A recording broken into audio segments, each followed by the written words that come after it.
On a scale of 1 to 10, how good do you look? Today I want to share with you a few tips that help you look a lot better than where you're at right now.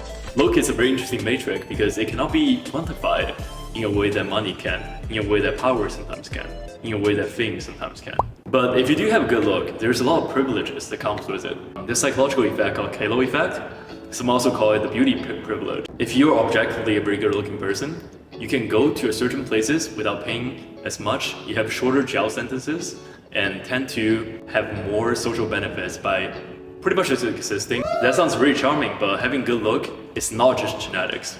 Most of us have pretty good genetics because our ancestors have had to fight through so many different difficulties to even get to reproduce. So their genes must be pretty good. The ancestors that get to reproduce must be slightly better looking than some of the other tribe members.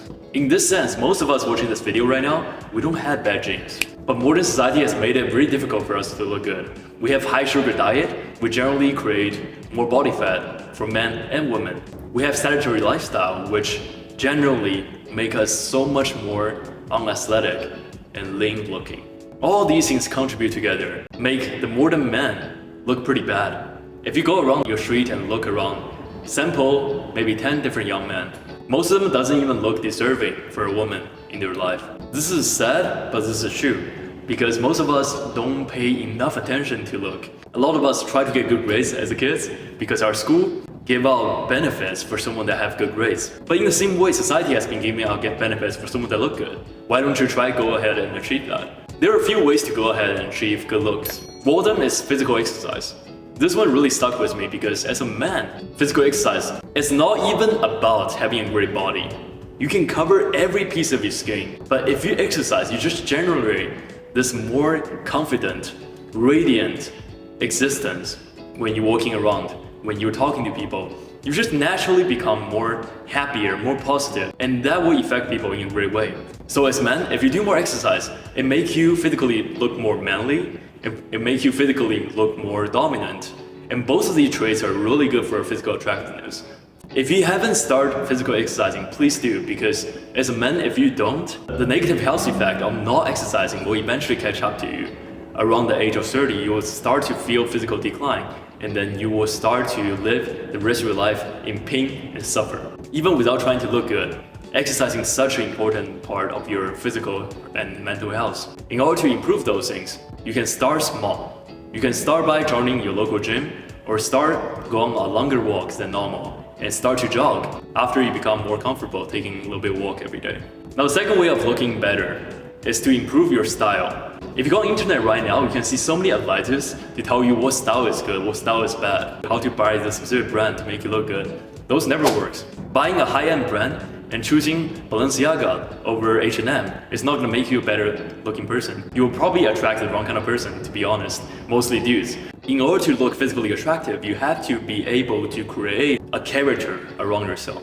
Because if you look at video games, if you look at comic books, if you look at animations, the protagonists always look very distinct from people in the background. I don't know if you noticed, but the protagonist always has their personal brand and personal style and makes himself a bigger person than normal. This is what it feels like to be a protagonist in your own story. It's by creating a brand, a guideline that you, for some reason, you follow it. For example, for me, on a day-to-day basis, I like to wear a lot of white t-shirt, and I would like to wear a lot of blue jeans or simple clothing.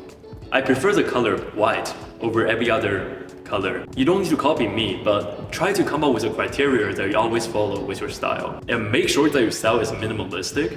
Try not to wear too much pattern, and try not to wear too much quote-unquote fancy clothing, because those will actually make you the one short guy that always scream very loud for attention. You don't want to be that person, trust me. The third part to becoming more attractive is essentially to gain more confidence. Now this is a tricky part because confidence only comes with experience. You have to have experience of socializing with everyone, of socializing with women, of socializing with attractive women. All of these need to be there in order for you to be confident in yourself. And that is a long battle. That's not like you just spend one night and then all of a sudden you become confident. It doesn't work like that. It never works like that because you will have to build the groundwork for you to becoming an upstanding person. To go from a boy to a man, that's a long journey. You have to bear with the pain of every single day, being forced by yourself to go outside your comfort zone. You will have to challenge yourself repetitively in so many different fields, every field that you can encounter in your daily life.